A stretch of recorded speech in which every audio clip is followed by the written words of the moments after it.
Hello, I am Mani Malarvannan. In this video, we will look into how to decentralize the Google. Basically, we can understand how the Google works. When you make a search, how Google pulls the data from its index and how you can able to view the search results and what we need to do to make the entire operation in a decentralized network using blockchain and crypto. I'm not saying that in 2026 it's going to happen, but there are companies they started working on creating the infrastructure and then the AI technologies so that we as a consumer can able to use the search in a decentralized mechanism so that we can able to benefit instead of using large corporate networks for our search.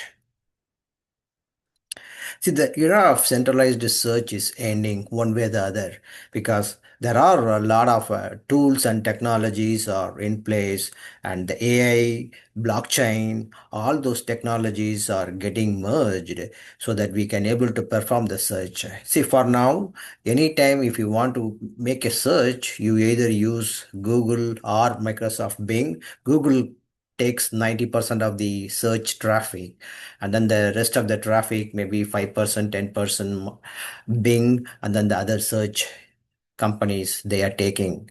But one way or the other, the entire infrastructure like a compute, all the data, and when you make a search, it's identifying what documents to pull. All the infrastructure and everything is managed by single large corporations. It could be either Google or Microsoft. But in the future, 2026 and beyond, you can able to see how various other technologies are coming in. There are a lot of startups are working on to entirely decentralize the search mechanism for you so that when you make a search, you can able to pull the data without going to the corporate networks, and you pay whatever the search you want to use, and also whoever is maintaining the data set, the compute, they all will get paid. And that's what we are going to go through in this presentation. In the new search stack, these are all the main components you need to understand. Indexing the content. See, the bulk of the knowledge, it is in the Google or Bing. What it is going to do is, or what it is currently doing is pulling the data from multiple different websites, and then it stores it in a manner so that when you make a search, it can able to identify the keywords or whatever the search term you put it, and then it is going to identify what are all the top documents, what are the top websites you need to see based on the search. It is going to pull and it is going to give it to you. Everything actions in a fraction of seconds or microseconds, nanoseconds. Whenever you search, it goes and does everything for you. So for that, it needs to continuously scan all the data, all the web pages, images, videos, audios, and everything, and then it stores it into its a centralized server. Only Google can manage it. But in the future, there are a lot of companies are going to concentrate on indexing these type of data sets. See, remember when the Google is indexing, they don't own data. They don't generate the data. We as consumers, we create the data. Either we create it or other corporations, they create the data in when their websites, and then once the Google identifies the data, it crawls it, stores the data in their centralized servers. But going forward, when any person wants to index, they can able to create an index based on the data. It could be a medical data, it could be a restaurant data, it could be airlines data, whatever may be the data, it can able to identify, and it can able to crawl, and it can able to store it. And then in the supply markets, we need to identify when a search comes in a decentralized network, we need to identify what type of data to pull, first thing. And then the second, we need to identify it needs to run because the GPUs and the CPUs, those are going to cost for companies to manage it. Right now, either you go to Bing or you go to Google, they maintain their infrastructure for you. And when you make a search, they have used their own computing resources, and then they execute the search and it will produce the result. For that, they get paid huge sum through advertisement, through other marketing mechanisms. But going forward in the decentralized network within the blockchain, the individual companies or individual person can own the data set, and with just the data set you cannot do much. You need to have a CPU, or if it is a AI based application, you need to have a GPU to run it. For that, you can able to communicate with other decentralized agencies to identify who owns the GPUs, who owns the CPUs to run it for the cheaper price, and they can able to run the query and get the results for you. So instead of asking what is the best flights available, for an example, you can say, you can provide your intent rather than saying that show me all the cheapest flights from say India to US. You can ask, I want to travel from India to US on January 1st, and my budget is $1,000 or $1,500. Show me the flights, and also if the flight conforms to my price range, book it. So that is the intent you can provide. So based on that, when you make a contact with an agent, when you provide this intent, that agent, your personal agent or whatever the corporate agent you want to use, you can use. First, the agent will identify if we are a trusted user and if we have $1,500 US dollars in your wallet to spend. So once it identifies the intent, it goes and identifies who can able to provide a successful cheap flights on January 1st from India to US. It identifies all the flights, and then it uses which CPU or GPU to use to perform the search. So instead of getting the search, all the search informations to your computer, the agent will send the intent, and then the other agent will get the intent, talk to the dataset owners who can able to provide the information, and then it can able to collaborate with the other marketplace where they can able to get the cheap CPUs to run the query and get the result. Once everything is established, once the successful reservation is completed, then your agent will release the payment of $1,500 to whatever, either for the travel agent or for computing resource or for data set who supplied the data. So this entire ecosystem that is going to change going forward. So you provide the intent and it goes and executes all those. And for the dataset usage, it can provide $5. And for the CPU usage, it can provide another $5. And then for the airport ticket reservation, then your agent can able to provide the rest of the $1,300, $1,400 to the agent. And then you can able to book the reservation. So this entire ecosystem is managed, and how the dataset, CPU, the booking, and your payment and everything is going to be verified using the blockchain cryptographic technologies. Instead of using your credit card to pay the payment, you are going to use your wallet. You may have a wallet with the Ethereum blockchain, or you can have a stable coin. Using those, the payment will be made, and in each and every step of the process, you can able to identify if the provider is providing the details what your agent needs in a cryptographic way, so that you can be assured that all the data that is being generated, that is being stored in the blockchain are secure and it is accurate for based on the informations you provided in the search.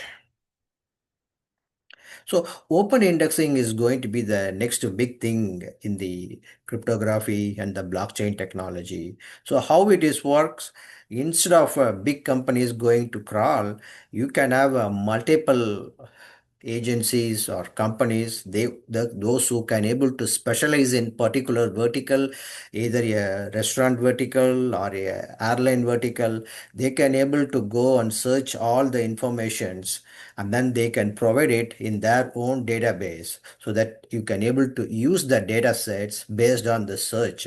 Say for example, if you are searching book a reservation in an Indian restaurant, then it should be able to identify the data sets for the age for the reservation. To make the reservation for your request, first it needs to identify where you live and how long you can able to travel, all those informations, and then based on that it needs to make a request from the restaurant data set to identify the best restaurant, Indian restaurant, based on your past experience. So for all those things to make it work, so the indexing needs to be a main critical component. So in that, that's what the open indexing concept comes into play. Instead of one company like Google or Microsoft indexes all the data that are produced by the restaurants, airline industries, you will have smaller companies, those who can able to have the methodology to retrieve the data, to provide it in an accurate and conformative way for your agent to request and get the restaurant data, airline data, whatever may be the data. So that's going to be possible in the future. For all those, the blockchain technology and the AI technology is going to be integrated, and those will coexist in the future. As I said earlier, it's not going to happen in 2026, but it's getting started. And in 2026 and beyond, those type of open indexing companies would flourish using the latest technologies. In the open supply model, the data models and compute, these are going to be the market. Data as an asset. If I am specializing in the restaurant data, then I collect all the up-to-date restaurants data based on particular geographic location. For example, if I want to know all the restaurants in California, then I collect all of them up-to-date information and then store it in my own database. And then whoever needs it, I will provide the data for a price. It's not a huge sum because there will be because I am really good in what I provide in the California geography, all the data, restaurants data, then I'll keep it ready. Whenever a request comes, I can show the data without that calling agent to retrieve my data. They can't retrieve the data because I own it. I want to keep it with me, and then only they can able to provide the request, and I can able to run a search within my own local system and provide the informations what they need, instead of that agent copying all my data. So I own my data. So any company, those who want to create a specialized version of that data, they can able to create that data as an asset, and they can able to provide as a service, data as a service for the companies, for the agents to make a request and use it. And then for the usage, they can make a payment. And then by that, I can able to get money coming into my company based on the data set I built. Similarly, if you want to have a LLM agent to use my data, then I should be able to allow the LLM to use the data in a secure manner, in a private manner. I can able to gain some money for the usage of the data and LLM to provide the answers what they need, because as you all know, LLM doesn't work without any data. Say for example, if I want to access, show me the latest research in diabetic 2 research, then if I am a healthcare provider with all the data, with those are all anonymized, and I can able to keep it within my data set, I can able to give the LLM access to my data in a secure way to use it to run their inference and provide the informations for the agent or whomever is asking. So that type of network is going to evolve also. And then To run my data set, to run the LLM model, we need compute. Right now, if you need the compute, you have to go to Amazon, AWS, or Google, or Microsoft, Azure, any of these big companies, and there are smaller companies also exist. But in the future, whoever has the compute, excessive compute, then you can able to get for 5 minutes instead of renting it for 1 hour or 1 month. You want to rent it just for 5 minutes or 2 minutes to run a query, and you pay a $5 for the GPU or the CPU. So these are all the different models that are going to exist in the near future for open search to be possible. Intents, we are changing from queries to outcome. Instead of saying find the best option, book a ticket, give me a proof, the future is going to be you express the intent, what you want to achieve. Book a cheapest flight or book a reservation to this show on such and such a date. That's going to be the intent from the consumers. We need to provide the intent, and then there will be multiple agents. It will get the your intent, convert into actionable items or plans, tasks, and it's going to execute each one of the tasks for you to complete it, and finally you will get the outcome out of it. See, the main reason you use Google to search a flight ticket, what is the main purpose of it? You want to book a reservation. So the steps you go is go to the Google search, identify the flights, yeah, and then you click it, go to either Delta or American Airlines, whatever airlines you are comfortable with, or whatever airlines gives you the cheapest ticket. You are going to click it, and then you are going to provide your credit card information, and then finally you book the flight. That is the old model. In the new model, you provide, I want to book a flight on January 1st. And then the agents, multiple agents will work for your request based on how much money you are going to spend for the ticket, and it's going to fulfill.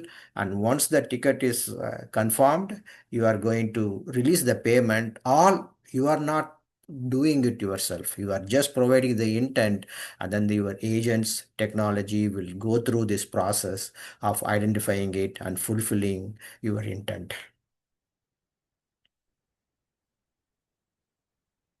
So payments and receipts, those are going to be a critical component in the future, because once you have an intent, you need to have a mechanism to identify if you have the enough money to book the flight ticket, and how successfully it can able to retrieve your payment from your wallet, send to either the data wallet or the CPU GPU wallet, the companies those who are managing the compute infrastructure, and then finally to the airline wallet to make the reservation for you. So for that, you need to provide a proper infrastructure for the payment. Say, for example, if you have $5,000 on your wallet, you don't want the entire $5,000 to be used.